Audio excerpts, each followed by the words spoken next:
In today's video, I'm going to teach you how to restore archived pages in Notion. If you've tucked pages away and now need them back in your main workspace, I'll walk you through a clear, simple process so you can get organized again without losing any content.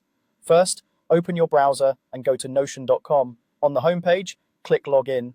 Sign in using your regular method, and once you're in, make sure you switch to the workspace you want to work on. If you're part of multiple teams or personal spaces, double check the workspace name at the top left so you're restoring pages in the right place. Now, if what you did was create an archive folder inside your workspace to keep old pages out of the way, that's where we'll go.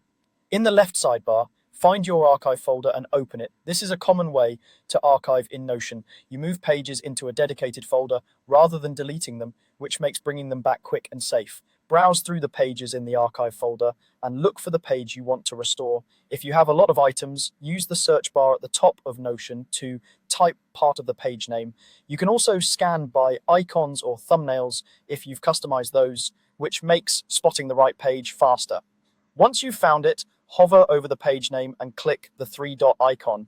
Depending on where you're viewing it, that menu might appear next to the page title in the sidebar or at the top right when the page is open. This menu is where you'll find the controls to manage the page without changing its content. From that menu, click Move To. This opens a list of all your workspaces, pages, and subpages so you can send the archived page back to where it belongs. Think about where you'll need it next, maybe your home section, a project's dashboard, or a specific team folder.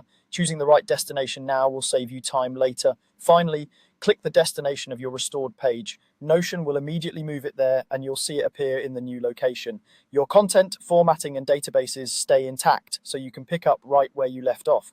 If the page had backlinks or was part of a template, those connections remain as well, which keeps your workspace structure consistent. That's it, clean, quick, and effective. You've successfully restored your archived page in Notion. Thanks for watching, and don't forget to like and subscribe for more practical productivity tips.